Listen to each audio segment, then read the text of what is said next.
আসসালামু আলাইকুম প্রিয় শিক্ষার্থীবৃন্দ, আশা করি তোমরা সবাই ভালো আছো। আলহামদুলিল্লাহ আমিও ভালো আছি। তো এই মুহূর্তে আমি যে বিষয়টা নিয়ে আলোচনা করতে চাচ্ছি সেটি হচ্ছে যারা 2025 সালের এসএসসি পরীক্ষার্থী রয়েছে। আমরা অনেকেই জানি যে আগামী অক্টোবর মাসে অনেকেরই কিন্তু টেস্ট পরীক্ষা হতে যাচ্ছে এবং কিছু কিছু প্রতিষ্ঠান সেপ্টেম্বর মাসে কিন্তু টেস্ট পরীক্ষা নিচ্ছে। কিন্তু আমি যতটুকু জানতে পেরেছি সেটি হচ্ছে যে অক্টোবর মাসে বেশিরভাগ প্রতিষ্ঠানগুলোতে 2025 সালে যে সকল এসএসসি পরীক্ষার্থী রয়েছে তোমরা যারা তাদের টেস্ট পরীক্ষা হবে। তো এই টেস্ট পরীক্ষা নিয়ে অনেক ছাত্রছাত্রী কিন্তু একটা দুশ্চিন্তার মধ্য দিয়ে যাচ্ছে যে তারা আসলে টেস্ট পরীক্ষা অতিক্রম করতে পারবে কিনা। আর আমরা জানি যে অনেক প্রতিষ্ঠান কিন্তু টেস্ট পরীক্ষায় উত্তীর্ণ না হলে কিন্তু এসএসসি পরীক্ষায় তাদের বসার সুযোগ থাকে না। তো এই এসএসসিতে যে টেস্ট পরীক্ষা, এসএসসি হওয়ার আগে যে টেস্ট পরীক্ষাটা হবে, সো এটা খুবই একটি গুরুত্বপূর্ণ পরীক্ষা। সো এই পরীক্ষায় কিভাবে তুমি উত্তীর্ণ হতে পারবে সেটি নিয়ে আমি আলোচনা করব এবং কিছু টিপস দেওয়ার চেষ্টা করব। দেখো, যাদের প্রিপারেশন ভালো তারা তো অবশ্যই ভালো আছো এবং তাদের তো কোনো চিন্তার কোনো কারণ নেই। কিন্তু কিছু ছেলে মেয়ে বা কিছু স্টুডেন্ট আছো যাদের এই মুহূর্তে একটা ভালো প্রিপারেশন নেই, তারা কি করবে? তো তাদের জন্য কিছু সাজেশন আমি তৈরি করেছি। কিছু উপদেশ দিব, সাজেশন নয়, কিছু উপদেশ দেবো। সেটি হচ্ছে তোমাদের যে সাবজেক্টগুলো রয়েছে সেই সাবজেক্টগুলো সুন্দরভাবে আমি মনে করি এই পরীক্ষার যে আগের মোমেন্টগুলো রয়েছে যে তুমি কোন সাবজেক্টে দুর্বলতা বেশি রয়েছে এবং কোন সাবজেক্টগুলো ভালো পারো, যেখানে তোমার শিওরিটি রয়েছে যে না আমি এই সাবজেক্টে আমার ভালো পড়াশোনা আছে, সেটি আমি অবশ্যই আমি অতিক্রম করতে পারবো। তো সেটি একটা একটা খাতায় লিস্ট করে দিবে। আর যেগুলো তোমার মধ্যে কনফিউশন রয়েছে যে না আমি এই সাবজেক্টগুলোতে পরীক্ষায় উত্তীর্ণ হওয়ার সম্ভাবনা আমার খুবই কম রয়েছে, সেই সাবজেক্টটা তুমি খাতায় লিখবে। তো লেখার পরে এইবার তুমি চিন্তা করতে হবে যে আসলে টেস্ট পরীক্ষায় অর্থাৎ তুমি যে সাবজেক্টগুলোতে তোমার অবস্থা ভালো নয় বা তোমার প্রিপারেশনটা ভালো নয়, সেই সাবজেক্টটাকে নিয়ে একটু তোমাকে অ্যানালাইজ করতে হবে, একটু তোমাকে নোট করতে হবে। কি কি নোট করবে সেটা হচ্ছে যে ওই সাবজেক্টের কতগুলো টপিক রয়েছে এবং কোন কোন টপিক থেকে সবচেয়ে বেশি প্রশ্ন হয় সেই টপিকগুলো আমি পড়ব। মনে করো যদি কোনো বই কোনো সাবজেক্টের টপিক থেকে তোমার 13টা 14টা বা 15টা, তুমি সেই টপিকগুলো থেকে সেখান থেকে আমি মনে করি 7টা বা 8টা টপিক কিন্তু যদি ভালো করে পড়ো, যে সময়টা আছে বিশেষ করে টেস্টের জন্য, শুধু টেস্ট পরীক্ষায় তুমি 5 থেকে 6টা অধ্যায় ভালো করে পড়ো, আমি মনে করি সেখান থেকে অবভিয়াসলি তুমি টেস্ট পরীক্ষা উত্তীর্ণ হতে পারবে। যেহেতু তোমার সময় খুবই কম রয়েছে এবং এই অল্প সময়ের মধ্যে সম্পূর্ণ বই তোমার শেষ করা সম্ভব নয়, তো এই মুহূর্তে কিছু টপিক বেছে নিয়ে সেই টপিকগুলোকে ফোকাস করো এবং পরীক্ষার আগ পর্যন্ত সেই টপিকগুলো ভালোভাবে পড়লে আমি মনে করি তুমি এখানে সহজেই উত্তীর্ণ হতে পারবে।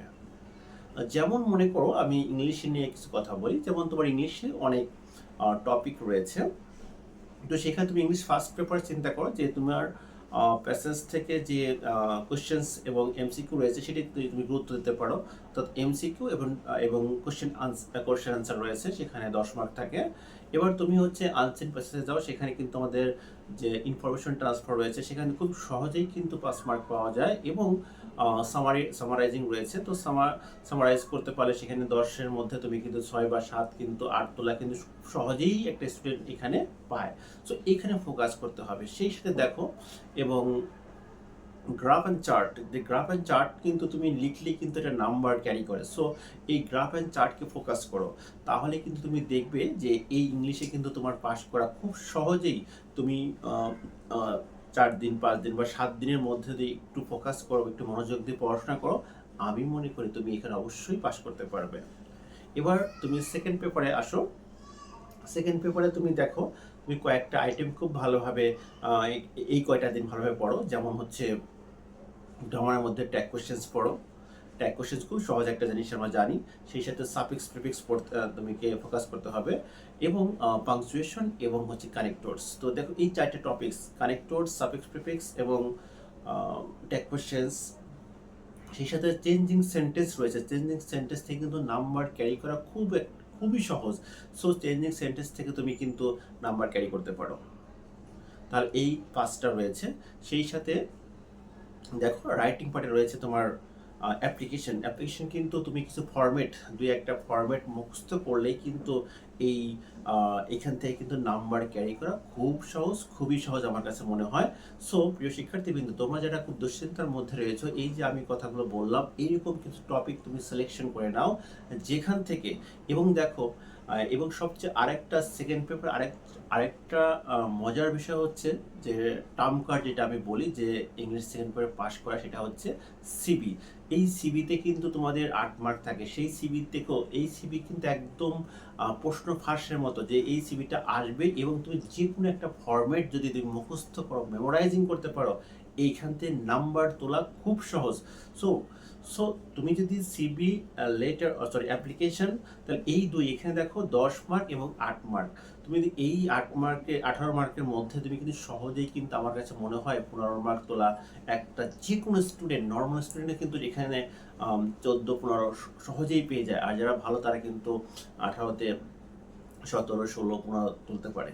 আর যারা নর্মাল তারা লিখলেই কিন্তু এখানে তোমার 12 মার্ক 13 মার্ক খুব ইজিলি সব পেতে পারে। তো সেই সাথে ট্যাগ কোশ্চেন্স খুব ইজি রয়েছে। দেখো তুমি এই যে 6টা আমি আইটেম বললাম, এখান থেকে তোমার অন্যের সাহায্য ছাড়াই কিন্তু তুমি এখান থেকে নাম্বার ক্যারি করতে পারো।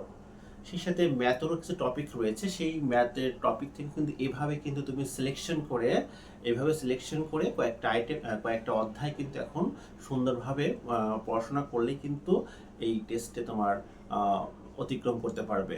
সেই সাথে আরও যে সাবজেক্টগুলো রয়েছে সেই আমি মনে করি এইভাবে আমি যেভাবে তোমাকে বললাম, তুমি সেই অধ্যায়গুলো সম্পূর্ণ অধ্যায় না পড়ে শুধু কিছু কিছু অধ্যায়, যে অধ্যায় থেকে প্রশ্ন অবশ্যই হয় এবং গুরুত্বপূর্ণ অধ্যায়গুলো রয়েছে, সেটা তুমি কার কাছে সাজেস্ট নিতে পারো। তোমার যে শিক্ষক রয়েছে, স্কুল শিক্ষক রয়েছে, বা তুমি যদি কারোর কাছে পড়াশোনা করে থাকো, সেই তার কাছে একটা সাজেশন তৈরি করে তুমি টেস্টের পড়া শুরু করে দাও। দুশ্চিন্তা না করে পড়াশোনা করো। আমি মনে করি এই টেস্টে অতিক্রম হওয়া খুবই সহজ হবে তোমার জন্য। আমি আবারও বলছি, আমি যে কথাগুলো বলছি, যে যারা ওই রকম প্রিপারেশন নিতে পারে নাই, মানে বিভিন্ন ঘটনার প্রেক্ষিতে প্রিপারেশন নিতে পারে নাই, তাদের উদ্দেশ্যে কথাগুলো বলেছি। এবং যারা ভালো স্টুডেন্ট তারা কিন্তু অলরেডি তাদের রিভিশনের মধ্যে রয়েছে, তাদের নিয়ে আমি আজকে কথা বলছি না। আমি আজকে কথা বললাম যে সকল শিক্ষার্থীবৃন্দরা বিভিন্ন ঘটনার কারণে তারা পড়াশোনায় মনোযোগ দিতে পারেনি বা পড়াশোনা করতে পারেনি, তাদের নিয়ে আলোচনা করলাম। তো আশা করি তোমরা বুঝতে পেরেছো। তো ধন্যবাদ সবাইকে।